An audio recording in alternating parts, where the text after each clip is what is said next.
Madame, monsieur, bonsoir, c'est l'heure de votre rendez-vous quotidien avec l'actualité sur ATV. Au sommaire ce soir.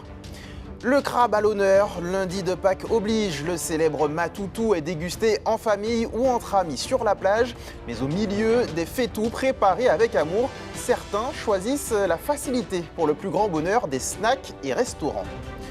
Dans ce journal aussi, deuxième rendez-vous politique consacré au nouveau maire de Martinique. Après Daniel Chaumet lundi dernier, nous recevons ce soir Nathalie Gratt, maire des Trois-Îlets.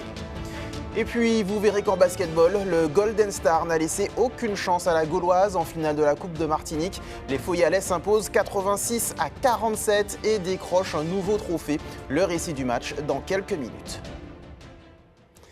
Qui dit lundi de Pâques dit bien souvent matoutou sur la plage, un moment de tradition et de partage que de nombreux Martiniquais ont respecté cette année. C'est le cas notamment à Tartane où Hélène Sérignac est allée découvrir vos faitous.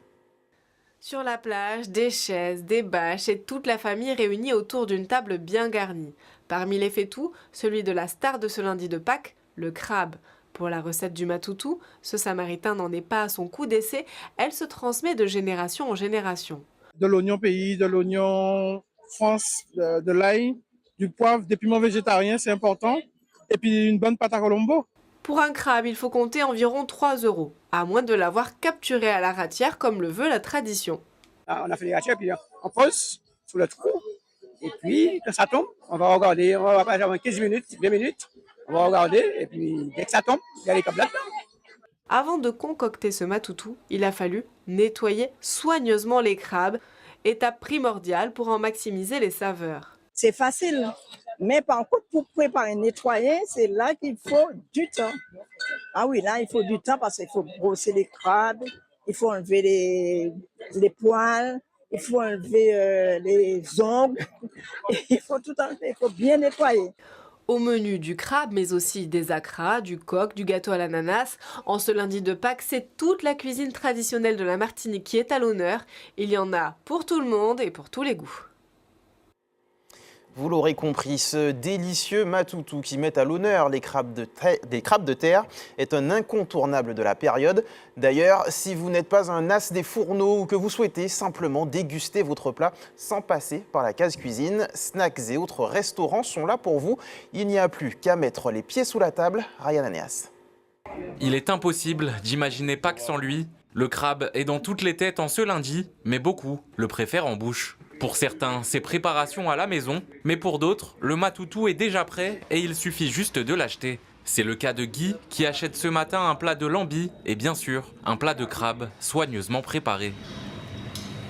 C'est bien préparé et c'est excellent, le goût est très bon. Ouais. Je préfère parce qu'il y a plus d'attention au niveau de la cuisson. Ouais. Je sens ça au goût, c'est nettement meilleur. Ouais. Et puis je ne suis pas cuisinier en plus. Tout le monde n'est pas cuisinier et le matoutou se trouve désormais partout, en grande surface par exemple, mais aussi et surtout dans des restaurants qui proposent exceptionnellement ce plat traditionnel. Ici, vous pouvez suivre toutes les étapes de préparation.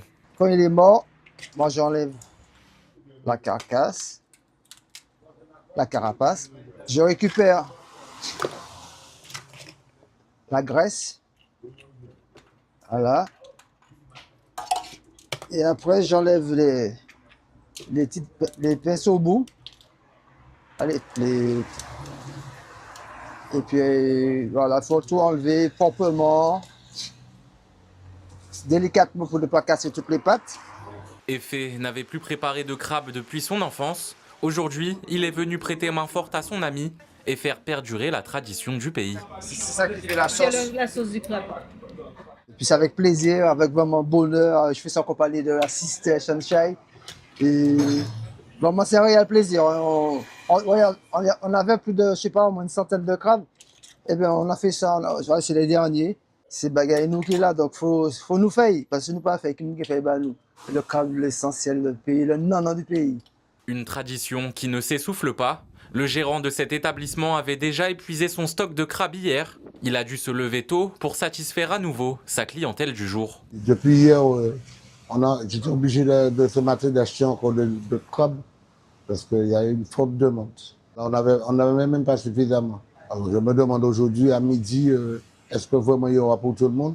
Est-ce qu'il y en aura pour tout le monde? La marmite est en tout cas prête et la recette de cette année nous est dévoilée en exclusivité. Alors, chacun a sa petite goutte, quoi. Alors, les épices traditionnelles, alors le poivre, sel, oignon et tout. Et chacun a un petit truc qu'il ajoute en plus. Nous, on a mis de Christophine, on a mis de la mangue et tout. Et chaque année, c'est comme ça.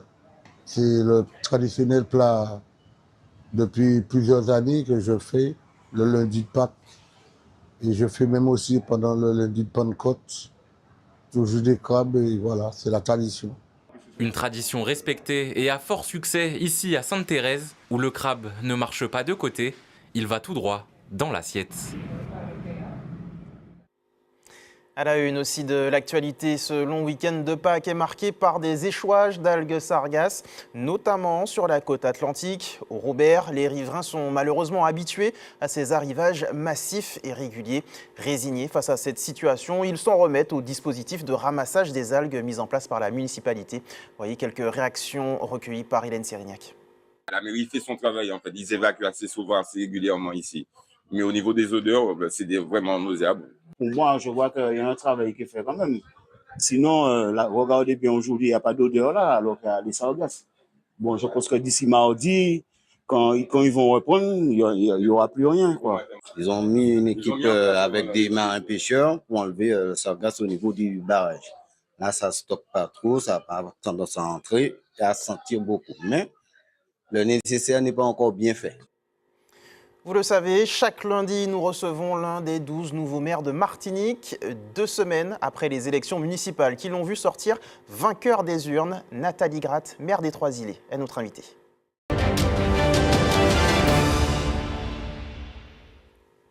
Bonsoir Nathalie Gratte. Bonsoir M. Charpentier-Titi, bonsoir à la Martinique et singulièrement les Trois-Îlets. Merci d'avoir accepté notre invitation. On ne nous a pas dérangé en ce lundi de Pâques. Le crabe a été bien mangé ce midi, ça va ? N'est pas terminé. Alors, vous êtes notre invité ce soir, puisque comme je le disais, vous êtes l'une des nouvelles têtes de la politique martiniquaise. Vous avez été élu maire des Trois-Îlets il y a 2 semaines face à Arnaud René-Courail. Alors, on va évacuer la question immédiatement. Vous vous y attendez forcément. Le Batcha Boy, lors de la cérémonie d'investiture, il n'a pas forcément été compris. Vous étiez aux côtés de l'artiste Chrissy qui chantait ce célèbre morceau. Et voilà, peut-être que le mélange des genres a un peu surpris. Ben écoutez, c'est mal compris quand on prend une partie de la manifestation et puis que voilà, on la poste sur les réseaux sociaux comme ça. Donc nous avons effectivement lors du conseil d'investiture du conseil municipal voulu que ça soit un événement populaire. Donc nous l'avons fait sur le front de mer pour que la population aussi partage cet instant avec nous et voit comment on met en place un nouveau maire et un conseil municipal. Nous avons agrémenté cela donc d'un plateau artistique qui s'est voulu surtout un pont intergénérationnel puisqu'on a commencé l'ouverture avec la clarinette traditionnelle avec Laetitia Arondel. Voilà, et là, on ne l'a pas relayé. Par contre, nous avons eu aussi le groupe Macadam qui nous a offert un beau plateau artistique autour des richesses de la musique antillaise. Nous avons clôturé effectivement avec Chrissy. Donc, tout le monde a été servi et autour de Chrissy, toute la population était présente, les grands, les petits qui attendaient aussi pour faire les photos, les aînés. Et puis, il faut savoir saluer le travail de l'artiste parce que c'est aussi une femme quand même qui milite aussi pour justement l'acceptation des femmes, et notamment rondes, voilà, qui sont souvent stigmatisées et qui complexent beaucoup par rapport à cela. Et il faut rappeler pour celles et ceux qui suivent la campagne qu'eux ne sont pas étonnés puisque nous avons effectivement utilisé son Batcha Boy voilà, pour notre campagne, au même titre que la chanson de Tony Chasseur, Sakiyo, Bisous Sucré. Voilà, donc c'est une manière aussi donc, de saluer aussi l'artiste. Donc pour nous, c'est un faux prétexte, un faux procès d'intention. Donc on laisse passer et on nous attend donc une chose, c'est travailler pour la population. Voilà. Effectivement, alors ça c'était plutôt pour la forme. Sur le fond, je le disais, vous avez remporté ces élections face à Arnaud René-Courail, qui était en place depuis 37 ans aux Trois-Îlets. Comment est-ce que l'on prend les commandes d'une commune qui avait ses habitudes, j'ai envie de dire, plus de 30 ans avec le même maire, voilà, il y a un fonctionnement qui était déjà en place. Quel sera votre rôle aujourd'hui ?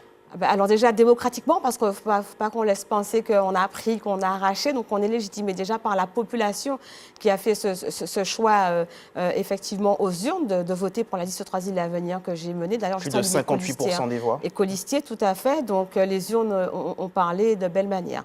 Donc on les prend comment? Donc déjà, il y a un conseil municipal qui aura lieu dès cette semaine pour effectivement là donner véritablement délégation au maire, hein, puisque ça ne se fait pas comme ça, il y a plusieurs étapes à respecter, à ses adjoints et à ses conseillers délégués aussi. On prend le temps effectivement de savoir, même si on sait déjà où on met les pieds, mais de connaître vraiment les moyens. Donc ça passe par, pour ma part, un audit organisationnel par la partie ressources humaines et un audit financier pour tout ce qui est ressources de la ville, puisqu'il y a déjà des chantiers en cours.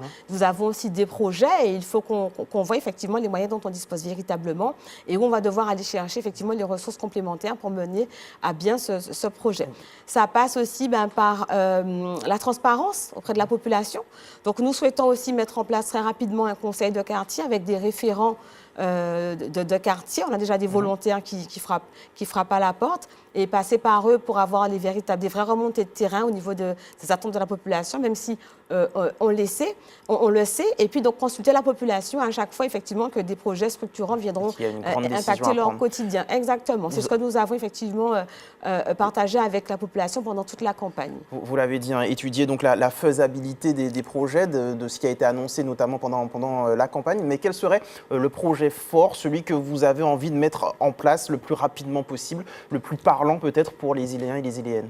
Alors, il y en a plusieurs. Vous m'avez dit mais il y en a plusieurs. Mais déjà, nous sommes aujourd'hui soumis à un problème de circulation en entrée de Bordeaux-Trois-Îlettes. Donc là aussi, on a des propositions à mettre en place en termes d'expérimentation assez rapidement. La place Gabriel Ayotte, c'est un aménagement qui est attendu depuis plusieurs décennies. Donc c'est important pour nous de travailler dessus. La problématique aussi au niveau du littoral, des bateaux forains, donc les zones de mouillage à organiser, donc à mettre en place. Et puis, comme on l'a dit, ramener l'habitant au cœur de la politique municipale, donc s'occuper des quartiers. Voilà, beaucoup de choses à faire en plusieurs temps. Voilà. Un dernier mot, on le sait, les élections communautaires aussi approchent à grands pas. Ce sera le 9 avril pour l'Espace Sud. Quelle sera votre position ? Alors, pas ma position, mais la position de Trois-Îles à venir, puisque nous travaillons depuis le début de manière très collégiale, nous partageons ensemble. Donc, nous avons une réunion avec le groupe prévue mercredi soir déjà pour discuter et finaliser notre choix. Donc, il y a des candidats déjà, effectivement, qui sont déjà présentés, peut-être d'autres à venir. Donc, ça sera donc le choix de l'ensemble, du groupe principalement, mais surtout au-delà de la présidence, mais de celui ou de celle qui fera vivre l'instance comme elle se doit. Donc, un outil au service des communes, pas une supra-commune, puisque c'est un EPCI, établissement public de coopération intercommunale, et pas une commune supplémentaire ni une collectivité. En tout cas, celui ou celle, en tout cas, qui fera vivre cet outil au bénéfice et au service de manière équitable de toutes les communes qui le constituent. Vous avez des attentes concrètes par rapport à l'EPCI ? Pour les Trois-Îles, clairement, oui. Donc, je pense notamment à notre fameuse taxe de séjour que nous ne gérons plus directement, puisqu'elle est transférée depuis la loi NOTRe, nouvelle organisation territoriale de la République. Donc, nous n'avons plus la compétence d'animation touristique. Donc, ce sont des trucs qui sont reversés à l'Espace Sud et gérés notamment par l'OT Sud. Donc, nous souhaiterions que ça bénéficie à nouveau et pleinement, enfin, pas uniquement, mais en tout cas... mais avoir plus de retombées par rapport à cela. Voilà, parce qu'on l'a connu par le passé, on a très bien vu la différence. Au niveau aussi donc, de la gestion des déchets, que ça soit beaucoup plus efficient, notamment pour nos hôteliers, nos restaurateurs, puisqu'on ne peut pas avoir le même traitement, en tout cas en termes de circuit, ramassage des ordures ménagères, dans un lotissement comme on l'a à la Pointe du Bout ou à Lansalane. Voilà, donc on voudrait que ce soit beaucoup plus rationnel et beaucoup plus efficient. Par exemple, les zones de mouillage aussi, dont j'en ai parlé précédemment, puisque ça passe aussi donc, par les EPCI et aussi avec la CACEM, puisque nous faisons partie du contrat de baie, puisque notre baie fait partie de la baie de Fort-de-France. Voilà. En tout cas, principalement, il y a beaucoup de sujets que la population iléenne attend. Tout à fait. Merci beaucoup, Nathalie Gratt, d'avoir accepté notre invitation. Merci je rappelle que vous êtes depuis 2 semaines, en tout cas depuis la semaine dernière, depuis l'investiture, maire des Trois-Îlets. Merci à vous. Tout à fait. Merci à vous. Belle soirée. Place au sport maintenant avec la finale de la Coupe de Martinique de basketball. C'était samedi au Hall Péliard Donatien. Une rencontre largement dominée et remportée par le Golden Star. Les Foyalais, plus expérimentés et efficaces que leurs adversaires de la Gauloise, s'imposent 86-47. Récit du match, Ryan Anéas et Marc Michel.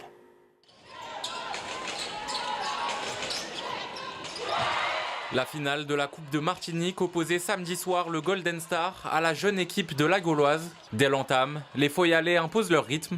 Plus précis, plus agressif, les Goldenistes prennent rapidement l'avantage, 12-14, puis 17-10. Ils remportent ce premier quart-temps 19-13. Dans le deuxième, la domination du Golden Star se confirme.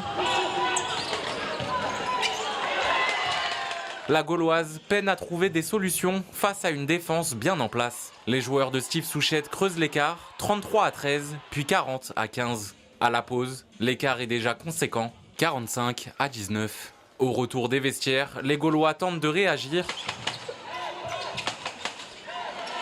Mais l'expérience du Golden Star fait la différence. Les Foyalais contrôlent le match et continuent d'alimenter le tableau d'affichage, 57-24, puis 64-29. À la fin du troisième quart-temps, le score est de 66-33. Dans le dernier acte, les jeunes joueurs d'Éric Faunan s'accrochent. Mais le scénario ne change pas. Le Golden Star reste solide et déroule son jeu, 75-39, puis 84-45. Score final, 86-47. Les jeunes Gaulois se sont bien battus. On a essayé, on a manqué d'un peu de rigueur, on a raté beaucoup trop de paniers. On a marqué que 47 points alors qu'on en a raté 50. C'est vraiment dommage. On n'aura pas le mettre sur ça. Donc ce sera pour l'année prochaine, on verra bien.